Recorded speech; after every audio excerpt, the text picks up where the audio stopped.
ചങ്ങനാശ്ശേരി ബൈപ്പാസിലൂടെയും നമ്മളിപ്പോൾ നിൽക്കുന്ന കോട്ടയം ഇരിയൽക്കടവ് ബൈപ്പാസിലൂടെയും സഞ്ചരിച്ചവരാരും ഈ ഒരു പ്രദേശത്തിന്റെ ഭംഗി അത്ര പെട്ടെന്ന് മറന്നുപോകാനിടയില്ല. അത്രത്തോളം നമ്മുടെ കണ്ണിനും മനസ്സിനും കുളിർമ നൽകുന്നതാണ് ഇവിടുത്തെ കാഴ്ചകൾ. ഈ കാഴ്ചകൾക്ക് പിന്നിൽ ഒരു മനുഷ്യന്റെ കഠിനാധ്വാനത്തിന്റെ, അയാളുടെ പ്രയത്നത്തിന്റെ, പ്രകൃതി സ്നേഹത്തിന്റെ കയ്യൊപ്പുണ്ട്. അതെ, കോട്ടയത്തിന്റെ ഗ്രീൻമാൻ CP റോയ് സാറേ. ഇപ്പം ആദ്യം തന്നെ ഒരു ലോക പരിസ്ഥിതി ദിന ആശംസകൾ ഞങ്ങളുടെ പേരിലും പറയുക. ഇന്ന് ലോക പരിസ്ഥിതി ദിനമാണ്. മുഴുവൻ മലയാളികൾക്കും എൻ്റെ പരിസ്ഥിതി ദിന ആശംസകൾ നേരുന്നു. ഈ ഒരു പരിസ്ഥിതി ദിനത്തിൽ നമുക്ക് അല്ലെങ്കിൽ നമ്മുടെ ഒരു കേരള സമൂഹത്തോട് കൊടുക്കാൻ പറ്റുന്നൊരു മെസ്സേജ് എന്തായിരിക്കും? തീർച്ചയായിട്ടും ഇന്നത്തെ തലമുറ എല്ലാ ആളുകളും പരിസ്ഥിതി പ്രവർത്തനങ്ങളിൽ, പ്രകൃതി സംരക്ഷണ പ്രവർത്തനങ്ങളിൽ ഇറങ്ങേണ്ട കാലം ആയിരിക്കുന്നു, അല്ലെങ്കിൽ അതിക്രമിച്ചിരിക്കുന്നു.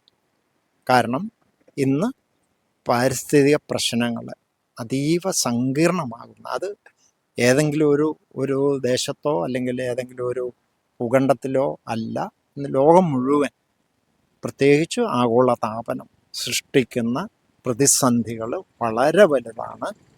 എല്ലാ ജനങ്ങളും പരിസ്ഥിതി പ്രവർത്തനത്തിൽ ഇടപെടേണ്ട, പ്രകൃതിയെ സംരക്ഷിക്കേണ്ട ഉത്തരവാദിത്വം ഏറ്റെടുത്ത് പ്രവർത്തിക്കേണ്ട കാലഘട്ടമാണ്.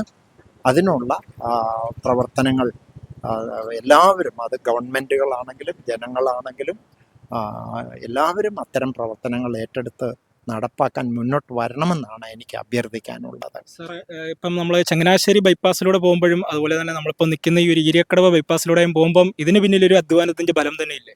തീർച്ചയായിട്ടും. ചങ്ങനാശ്ശേരി ബൈപ്പാസ് 2006 ഞങ്ങൾ മരങ്ങൾ നട്ടത്.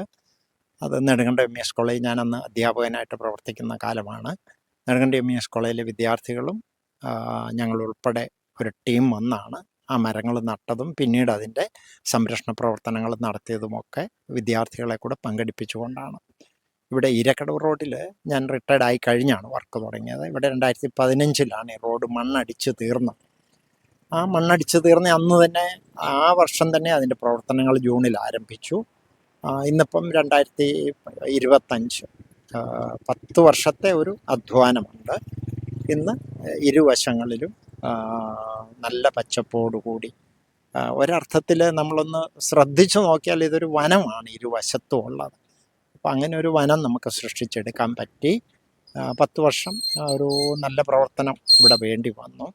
ഇവിടെ ബാംബു നടാൻ പ്രധാന കാരണം ഇത് ഈ വെള്ളം കയറുന്ന ഒരു റോഡാണ്.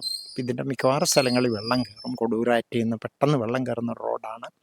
അപ്പോൾ ഈ വെളിയിൽ നിന്ന് കൊണ്ടിട്ടിരിക്കുന്ന മണ്ണ് ഒലിച്ചു പോകാതിരിക്കാൻ വേണ്ടിയാണ് ബാംബു നട്ടത്.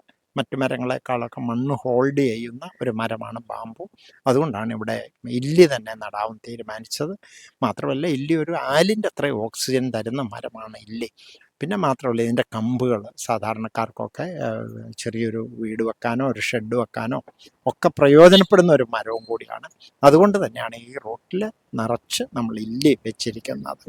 സാർ, ഈ ഒരു മേഖലയിലേക്ക് എങ്ങനെയായിരുന്നു എത്തുന്നത്? എങ്ങനെയായിരുന്നു ഈ ഒരു പരിസ്ഥിതി മേഖലയിലേക്ക്? അതെ, ഞാൻ 1989 കോളേജ് അധ്യാപകനായിട്ട് നെടുങ്കണ്ടം MES കോളേജിൽ ചേർന്നു.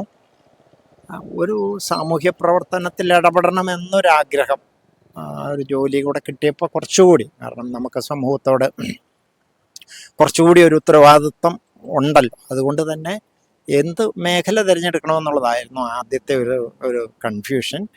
എന്തായാലും പിന്നെ ഞാൻ തീരുമാനിച്ചു, പരിസ്ഥിതി പ്രവർത്തനം വരുന്ന ആളുകളിൽ കുറച്ച് സങ്കീർണമാകും. അതുകൊണ്ട് തന്നെ അതായിരിക്കും ഏറ്റവും നല്ലൊരു പ്രവർത്തന മേഖല എന്ന് തോന്നി. മാത്രമല്ല, 90കളൊക്കെ ആയപ്പോഴത്തേക്ക് ഈ വികസനവും വളർച്ച, പുരോഗതി എന്നൊക്കെ പറയുന്ന മുദ്രാവാക്യങ്ങളൊക്കെ ആഗോളവൽക്കരണത്തിൻ്റെ ഭാഗമായിട്ട് വന്നു തുടങ്ങുന്ന കാലവും. അതുകൊണ്ട് തന്നെ പരിസ്ഥിതി പ്രവർത്തനത്തേക്ക് തന്നെ ഇറങ്ങാമെന്ന് തീരുമാനിച്ചു.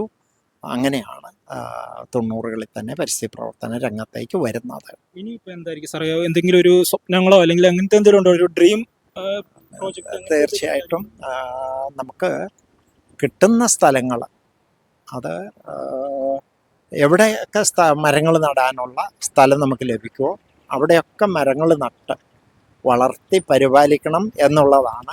കഴിയുന്നത്രയും കൂടുതൽ മരങ്ങൾ നടണം എന്നുള്ളതാണ് എൻ്റെ ആഗ്രഹം. അതിനായി പുതിയ പുതിയ സ്ഥലങ്ങൾ കണ്ടെത്തിക്കൊണ്ടിരിക്കുന്നു. ഈ വർഷവും പുതിയ ചില സ്ഥലങ്ങൾ കണ്ടെത്തിയിട്ടുണ്ട്. അവിടെ പ്രവർത്തനങ്ങൾ ആരംഭിച്ചു കഴിഞ്ഞു. അങ്ങനെ കൂടുതൽ സ്ഥലങ്ങളിലേക്ക്, അത് കാളിദാസനൊക്കെ പറയുന്ന പോലെ ചേർന്നീടട്ട സരസീജാലം സ്വപങ്കേരൂഹം ചാലേയ ചോലമരങ്ങൾ തിങ്ങി മറവാർന്നീടട്ട സൂര്യാതപം ചെന്താർ പൂമ്പൊടി പോലെ പൂഴി മൃദുവായി തീരട്ടെ സന്ധിക്കട്ടെ ഇവൾക്ക് യാത്ര വാതാനുകൂല്യത്തോടെ എന്നാണ് കാളിദാസൻ പറയുന്നത്. അപ്പം നമ്മുടെ പഴയ എന്താണ് നമ്മുടെ മരം വെട്ടുന്നതിനെക്കുറിച്ച് പ്രാർത്ഥിക്കുന്ന പാരമ്പര്യം, മരങ്ങൾ നടേണ്ടതിൻ്റെ അവബോധം സൃഷ്ടിക്കുന്നത്, അതൊക്കെ എല്ലാം ദൈവികമായിട്ട് ബന്ധപ്പെടുത്തിയായിരുന്നു. കാരണം അങ്ങനെ ബന്ധപ്പെടുത്തിയാലേ മനുഷ്യനൊരു ഭയം വരത്തുള്ളൂ. പ്രത്യേകിച്ച് കാവ് തീണ്ടല്ലേ കുളം വറ്റും, അത് നമ്മുടെ വിശ്വാസമൊക്കെ ആയിട്ട് ചേർന്ന് നിൽക്കുന്ന ഒരു പ്രയോഗമാണല്ലോ. മാത്രമല്ല മരം വെട്ടിയാൽ വെള്ളമില്ലാതാകും എന്നുള്ളൊരു അറിയിപ്പും കൂടെയാണല്ലോ അത്. അതുപോലെ തന്നെ മൂലതോ ബ്രഹ്മരൂപായ മധ്യതോ വിഷ്ണുരൂപിണെ അഗ്രതോ ശിവരൂപായ വൃക്ഷരാജായത്തെ നമ എന്ന് പ്രാർത്ഥിക്കുന്ന പാരമ്പര്യമായിരുന്നു ഭാരതീയ പാരമ്പര്യം. അതായത് വേരിൽ ബ്രഹ്മാവിനെയും മധ്യത്തിൽ വിഷ്ണുവിനെയും അഗ്രഭാഗത്ത് ശിവനെയും സങ്കല്പിച്ചുകൊണ്ടുള്ള ഒരു വിശ്വാസം. അപ്പം ഇതെല്ലാം ഞാൻ പറയുന്നത് മനുഷ്യനെ പ്രകൃതിയോട് അടുപ്പിക്കാനും, പ്രകൃതിയെ ഉപദ്രവിക്കരുത്, അല്ലെങ്കിൽ പ്രകൃതിയെ നശിപ്പിച്ചാൽ അത് തിരിച്ചടി ഉണ്ടാകുമെന്നുള്ളൊരു അവബോധം സൃഷ്ടിക്കാനാണ് നമ്മുടെ ഋഷീശ്വരന്മാരും നമ്മുടെ പുരാണങ്ങളിലുമൊക്കെ ഇതിങ്ങനെ പറഞ്ഞു വെച്ചിരിക്കുന്നത് എന്ന് വേണം നമുക്ക് മനസ്സിലാക്കാനായിട്ട്.